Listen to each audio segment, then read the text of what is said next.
Hey Star Trek fans, Dan Gunther here. Welcome back to Kertrats Productions and another Week in Trek. The past weekend saw the latest Star Trek Day, celebrating the premiere of Star Trek in the United States on September 8th, 1966. And while there wasn't the usual amount of news and reveals from Paramount as in years past, there are still a few things to talk about in the news this week. So without further ado, let's get into this week's news. You're the captain of the most important space station in the entire Federation. Your news. The next Star Trek series to hit our screens will be the 5th season of Lower Decks. And on Star Trek Day, we were treated to a new sneak peek clip, as well as some beautiful new key art for the upcoming season. In the clip, we see a disguised Tendi infiltrating a collector's vessel on behalf of the Orions. Recall that last season, Tendi had returned to the Orions at the behest of her sister, separating her from Starfleet and the crew of the Cerritos.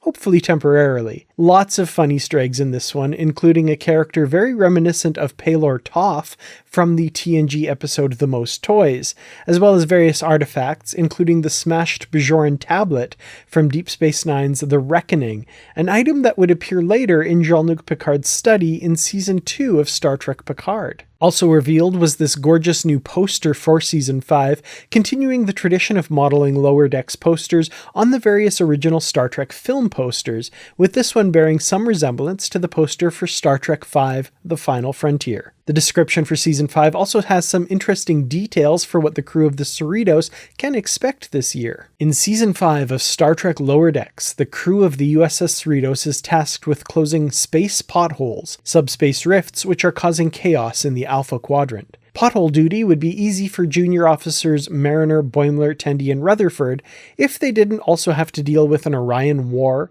furious Klingons, diplomatic catastrophes, murder mysteries, and scariest of all, their own career aspirations. This upcoming season on Paramount Plus is a celebration of this underdog crew who are dangerously close to being promoted out of the Lower Decks and into strange new Starfleet roles. Season 5 of Lower Decks premieres next month, with 2 episodes dropping on Thursday, October 24th on Paramount Plus.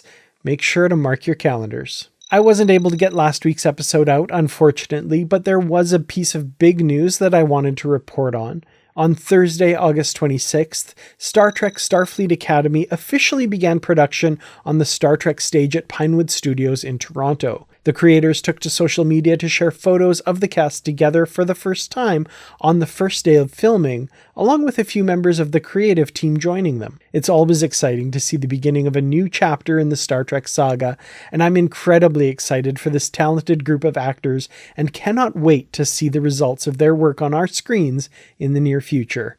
Good luck to Starfleet Academy. We look forward to the new show. Collectible maker Fanhome is taking up the mantle of Star Trek starships from the now defunct Eaglemoss, and they have just recently made pre-orders available for their new line of starship models. As we reported earlier, the first 2 ships in the collection will be the USS Titan and the USS Stargazer from Star Trek Picard, with the third ship being the USS Farragut from Strange New Worlds. We now know that ship number 4 will be the USS Enterprise F from Star Trek Picard, and this release will be the first in their XL size models. It turns out that every 4th release will be the larger sized XL ship. Ships 5 and 6 are also from Picard, namely the SS Ilios and Vadix ship, the Shrike, both of those, of course, being regular size releases. We also have details about future XL ships. Again, every 4th ship in the collection is an XL. Ship number 8 is the USS Enterprise G from the final episode of Star Trek Picard. Ship 12 will be the USS Voyager A from Prodigy, and Ship 16 will be the USS Protostar, also from Prodigy, one I in particular am really looking forward to. As previously reported, regular-sized releases will retail for $65 US or $55 if you subscribe to the collection. XL models will be a little pricier, however, retailing for $95 or $85 for subscribers. Fanhome has also released details about the gifts subscribers can expect to receive, a binder for the magazines included with the model starships, as well as a Raktajino mug arrives with delivery number 3. Delivery 4 includes a Turbolift LCARS graphic from the USS Titan. A USS Titan dedication plaque arrives with delivery number 10.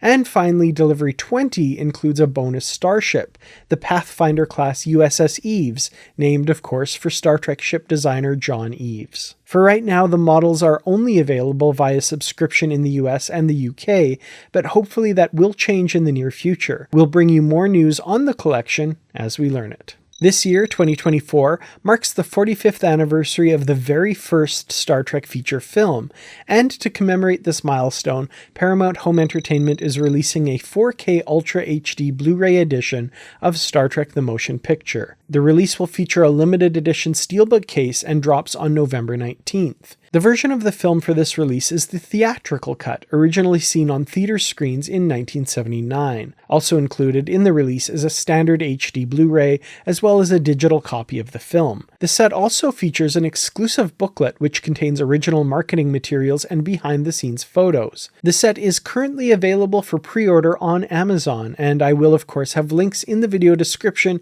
if you want to pick up this release. Star Trek comics publisher IDW has just released details on their next big comic crossover event coming in 2025. Star Trek Lore War kicks off in March of next year, crossing over issues between the flagship Star Trek comic series and the Star Trek Defiant spin-off, along with special one-shot tie-in issues similar to the recent Day of Blood event. Here's the description of Lore War from IDW. The single most devious mind in the universe has won. Commander Data's evil brother, Lore, has used the Orb of Destruction to obliterate all of reality and remake it in his image, while declaring himself its god. Now that Lore has claimed the ultimate victory, what happens next? Issue number 1 is written by Colin Kelly, Jackson Lansing, and Christopher Cantwell, with art by David Tinto. The main covers for the crossover event are by artist Malachi Ward. Star Trek Lore War number 1 is released on March 26, 2025. As a lead into the event, the recent Star Trek number 500 special issue features a prelude story, The Final Masterpiece. I'll have more details on that special issue in the Out This Week segment later in the video. And finally, some very sad news this past week, as we have lost another beloved part of the Star Trek universe.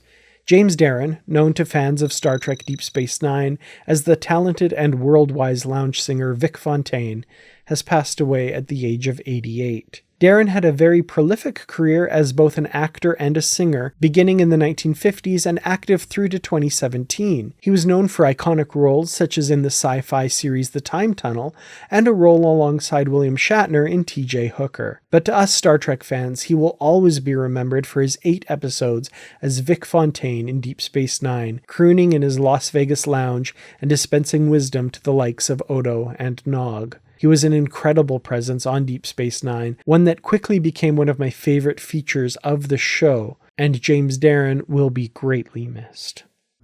Sometimes I think you North Americans read nothing but comic books and those ridiculous science fiction novels.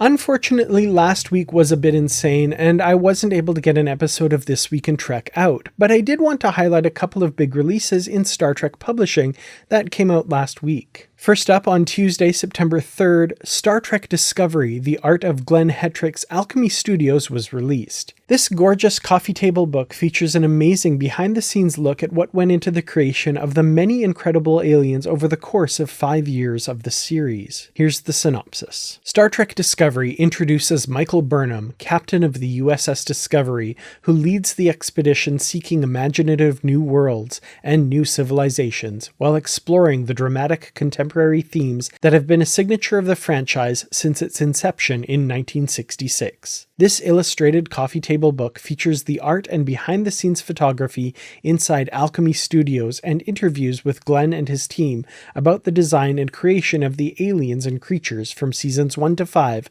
of the hit TV show. As always, I have links in the video description to pick this one up from Amazon. Wednesday of last week saw a milestone in Star Trek comic publishing as the 500th issue of Star Trek was released by IDW, and they celebrated the occasion with a supersized commemorative 500th issue featuring a collection of short comic stories, one of which I mentioned earlier in the video as leading into the upcoming Lore War crossover event. Here's the synopsis from IDW. Celebrate IDW's 500th issue of Star Trek Comics and an early Star Trek Day with this landmark oversized anthology issue. This collection of 5 short stories spans through fan-favorite eras of the beloved franchise from Lower Decks to Strange New Worlds, legacy characters from the Next Generation and the original series, written and illustrated by Star Trek Comics veterans and new voices alike. Plus, don't miss out on the prelude to 2025's big Star Trek and Defiant comic crossover event written by Jackson Lansing, Colin Kelly, and Christopher Cantwell. Make sure to get your copy for a bunch of really fun stories from across the Star Trek universe. And finally, just one release this week, the trade paperback of Star Trek Volume 1, Godshock, written by Colin Kelly and Jackson Lansing, collecting the first 6 issues of the ongoing Star Trek flagship comic series. This is technically a re-release, as the collection was previously released in hardcover format. However, going forward, it looks like the hardcover releases of the Star Trek flagship series are going to stop, replaced with trade paperbacks. And it seems as though they've released this edition to match the upcoming collections. Volume 2, The Red Path, comes out later this month, also re-releasing as a trade paperback. Honestly, I'm kind of bummed the hardcovers are stopping, as I found them to be a gorgeous addition to my Star Trek library. Interestingly, the Star Trek Defiant hardcovers seem to be continuing for now. And that's it for another week in Trek. Thank you so much for joining me this week, and thanks as always to the Patreon supporters. If you'd like to help out Kertrats Productions, head on over to patreon.com/Kertrats, or honestly, the best thing you can do for the channel is to watch the videos, like and subscribe, and tell a friend who might be interested in checking out my videos. And join us this Saturday, September 14th, for our final Star Trek Prodigy live stream in the Unready Room. Brandy and I are going to be discussing the final 2 episodes of Prodigy's 2nd season, Ouroboros Parts 1 and 2. See you there, and as always, live long and prosper.